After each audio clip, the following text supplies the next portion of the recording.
بسم الله الرحمن الرحيم ولنبلونكم بشيء من الخوف والجوع ونقص من الأموال والأنفس والثمرات وبشر الصابرين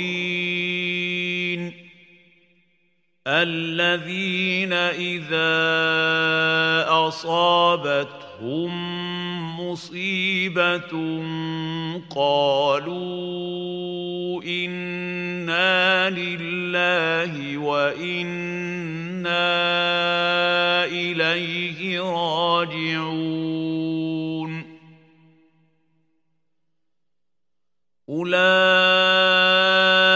عليهم صلوات من ربهم ورحمة وأولئك هم المهتدون أعوذ بالله السميع العليم من الشيطان الرجيم بسم الله الرحمن الرحيم الحمد لله رب العالمين وبه نستعين وصلى الله على محمد وأطهره الطاهرين وعلى الله عليهم أجمعين من الآن إلى قيام يوم الدين من رب العالمين قال الله العظيم في كتاب الحكيم بعد أعوذ بالله السميع العليم من الشيطان الرجيم بسم الله الرحمن الرحيم ونبلونكم بالشيء من الخوف والجوع ونقص من الأموال والأنفس والثمرات وبشير الصابرين الذين إذا أصابتهم مصيبة قالوا إنا لله وإنا إليه راجعون أولئك عليهم صلوات من ربهم ورحمة وأولئك هم المهتدون صدق الله العلي العظيم. Allah subhanahu wa ta'ala nous dit dans le Saint-Coran: Nous vous éprouverons par de la peur, de la faim, des pertes de biens, de personnes et de fruits, annonce la bonne nouvelle à ceux qui patientent. Le tafsir que je suis en train de lire, il dit très certainement. C'est-à-dire, ça veut dire il le confirme. Mais littéralement, c'est marqué nous vous éprouverons. C'est pas très certainement.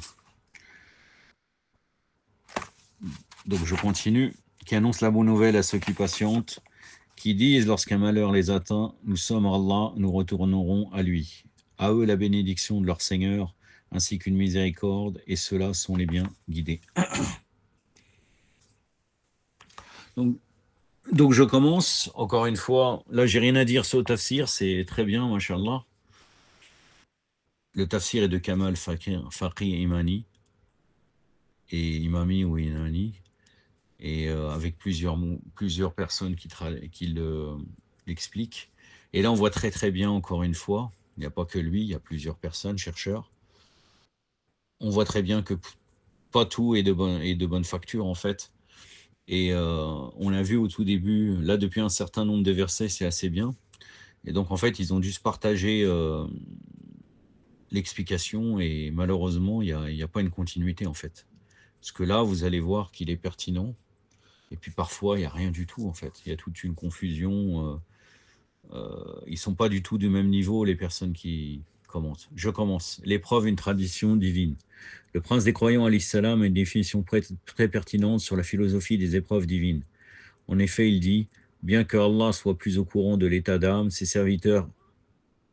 serviteurs avant eux-mêmes, il les éprouve afin que les bons actes et les mauvais qui constituent les critères de récompense et de châtiment puissent venir d'eux. » Nahj al-Balagha, la pensée, numéro 93. Allah éprouve tout le monde, mais les épreuves ne sont pas les mêmes pour tous. Le monde entier est la scène des épreuves.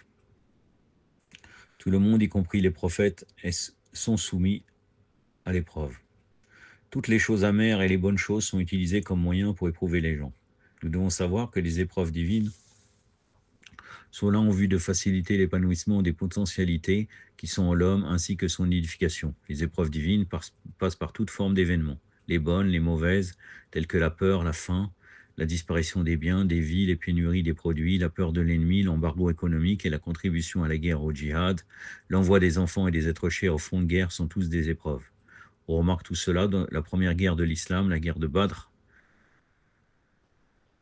Marakat al-Badr, et lorsque l'imam du temps apparaîtra, on aura également ce genre d'épreuve, raison pour laquelle les musulmans doivent bien se préparer pour cette révolution universelle. Encore une fois, là, il y a deux types d'épreuves en réalité. Il y a des épreuves qui sont créées par nos propres péchés, en vérité qui sont les conséquences de nos péchés, et les épreuves, effectivement, vraiment pour les hommes pieux, qui sont des épreuves en soi. Donc même là, si on peut les regrouper sous le terme d'épreuve, il ne se fait pas la séparation, mais ça existe dans notre corpus, la séparation de cela. Conséquences des péchés et épreuves aussi. Deux types de... Et la deuxième catégorie d'épreuves, c'est pour les rapprocher. Les problèmes que l'homme rencontre tout souvent autour de l'argent, de la vie, l'inquiétude qu'on a l'idée de perdre l'une de ces choses, peut-être la raison pour laquelle la peur est mentionnée comme la première chose dans les épreuves. C'est-à-dire là, il prend le suivi du verset coranique en fait.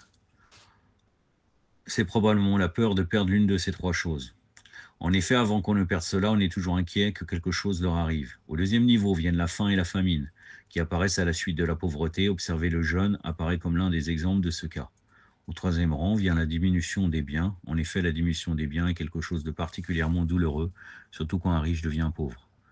Au quatrième rang vient la perte de vie, qui vient souvent à la suite des blessures qu'on reçoit au champ de bataille, du djihad pour la cause d'Allah, ou toute forme de maladie interne ou externe qui peut affecter l'être. Au cinquième rang, on a la disparition des fruits. Et peut-être lorsqu'on parle de fruits ici, on fait allusion aux fruits de l'âme, de l'homme, par exemple le cas des enfants, car lorsqu'on perd un enfant, cela constitue une très grande douleur et une affliction particulière. On a peut-être mis la diminution de fruits à la fin dans ce sens qu'il existe un ordre concordant entre le terme et le sens. Là, vous voyez très bien qu'il est très éloquent et très très bien, très profond. Il nous donne le sens ésotérique aussi de fruits, chose qui est très pertinente. Donc là, après la suite, c'est annonce la bonne nouvelle aux endurants.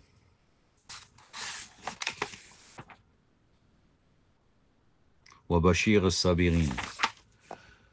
Ce verset s'adresse au prophète sallallahu alayhi wa alayhi, en lui demandant de passer la bonne nouvelle à ceux qui supportent et qui endurent les difficultés et les problèmes, ceux qui évitent de s'agiter et de dire des choses déplacées. D'autres commentateurs du Coran estiment que le paradis et la grâce divine constituent cette bonne nouvelle. En effet, ils se fondent sur un hadith rapporté de l'imam Sadiq alayhi salam, dans lequel il écrit « Allah dit, annoncez la bonne nouvelle aux endurants, c'est-à-dire annoncez-leur la bonne nouvelle du paradis et du pardon, la grâce divine. » Al-Burhan fit tafsir al-Quran, volume 1, page 169. Bien entendu, il peut avoir d'autres sens. Là, c'est un niveau. Dans un autre hadith de l'imam Sadiq alayhi salam, on explique la bonne nouvelle par l'apparition de l'imam Mahdi. Voilà, un niveau encore plus haut. Avant l'apparition des guides, les gens seront soumis à une série de grandes épreuves. Je lui demandais quelle sera cette épreuve. L'imam alayhi salam lut le verset suivant et répondit très certainement: nous éprouverons d'un peu de peur, de faim, de diminution de biens, de personnes et de fruits, et annonce la bonne nouvelle aux endurants. Ceux qui disent ceci, quand ils sont frappés par un malheur, certes nous sommes à Allah et c'est à lui que nous retournerons. Ceux-là reçoivent des bénédictions de leur Seigneur ainsi que la miséricorde, et ceux-là sont les bien guidés. Il s'agit du soulèvement de notre Mahdi, Ajjallah ta'ala fajr.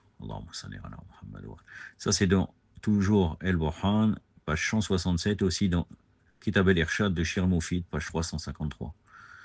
En effet, l'univers de l'existence attend impatiemment l'apparition du grand pacificateur, et lorsqu'il viendra, il remplira la terre de justice, au point qu'il n'y aura d'iniquité nulle part, il n'y aura d'injustice nulle part, et personne ne transgressera la chose d'autrui.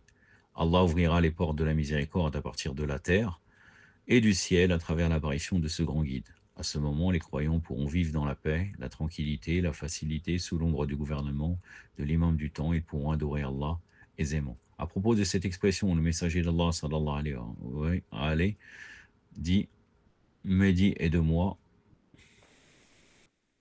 Non, je vais m'abstenir.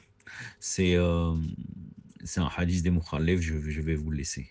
Je ne vous cite pas. Ah si, il y a dans le livre de Taref, Sayyid ibn Taous, page 177, un hadith du prophète sallallahu alayhi wa sallam qui dit « Mehdi est de moi, son front est élevé et large, sur son nez, il y a comme un petit débordement, il remplira la terre de justice de la manière que l'injustice et l'iniquité l'a affecté. » Ceux qui, lorsqu'ils sont atteints par les malheurs, donc la suite des versets, là en l'occurrence le verset 156, après avoir énuméré les malheurs et les calamités, puis promis la bonne nouvelle, aux endurants, Allah présente la situation de ceux-là qui endurent en ces termes et montre qu'ils méritent de recevoir la bonne nouvelle. En effet, ce n'est pas tout le monde qui brille ce genre de faveur et de providence. En fait, la bonne nouvelle revient à ceux qui endurent, ceux qui se fondent sur des principes corrects et qui savent parfaitement que les prières, la miséricorde et la clémence particulière d'Allah les atteindra. Raison pour laquelle chaque fois qu'ils sont face à un malheur, ils tournent leurs yeux vers Allah et ils disent « Inna lillahi wa inna ilaihi raji'un » nous sommes Allah et nous reviendrons vers lui. Car ils savent parfaitement, ils ont la ferme conviction que tout ce qui existe appartient à Allah et il a le droit de disposer de toutes choses. Tout ce qu'il y a dans ce monde est à lui, que ce soit les biens ou encore la vie, les enfants, tout cela a été attribué à l'homme.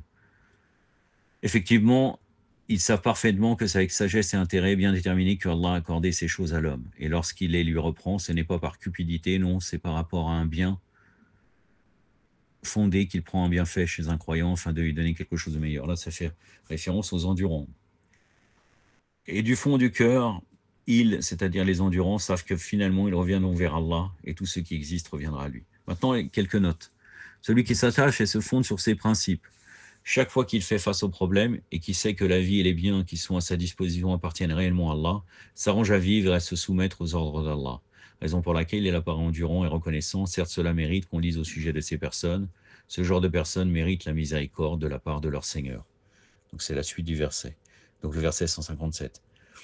Certains commentateurs du Coran disent que les prières, salawat, sont le pardon et la grâce divine. D'autres estiment que ce terme salawat traduit plutôt l'éloge et les louanges. Le fait d'avoir utilisé salawat au pluriel traduit la multiplicité de la miséricorde divine. Peut-être que cela veut dire accorder de miséricorde infinie aux endurants. On rapporte un hadith du messager d'Allah, sallallahu alayhi wa alayhi, dans lequel est écrit « Celui qui, lorsqu'un malheur lui arrive, se rappelle et dit « Inna lillahi wa inna ilaihi raji'un » nous sommes Allah et nous reviendrons à lui. Allah renouvelle encore ses récompenses comme exactement le jour où il avait été touché par ce malheur. Bière et la Noire, volume 83, page 142. Dans un autre hadith, le prophète sallallahu alayhi wa alayhi dit encore, donc là c'est une référence venant des gens un peu irfani, apparemment au titre du livre, puisque là c'est Marzan el-Irfan, volume 2, page 143. Le prophète aurait dit « Allah comble le malheur qui arrive à une telle personne avec quelque chose de meilleur encore et il fait en sorte que sa fin soit bonne. » Allah dit ensuite, les endurants sont ceux qui sont bien guidés. En effet, ce groupe d'endurants qui, lorsqu'ils sont frappés par les malheurs, font preuve de patience, parce qu'ils savent et sont conscients qu'au-dessus d'eux, il y a Allah qui peut disposer de toutes choses, quand et comme il veut. Sont bien guidés lorsqu'ils expriment de leur langue « Nous sommes à Allah et nous reviendrons tous à lui », car cela permet de se rapprocher du Créateur et par conséquent, cela constitue la guidance. Franchement, c'était très très bien, un très bon tafsir, avec un sens ésotérique du tahwil, donc, mashallah, j'ai rien à rajouter. Aktafi badal qadr, sallallahu alayhi wa sallam, Muhammadin wa atrati wa ta'irin, wa salamu alaykum wa rahmatullah.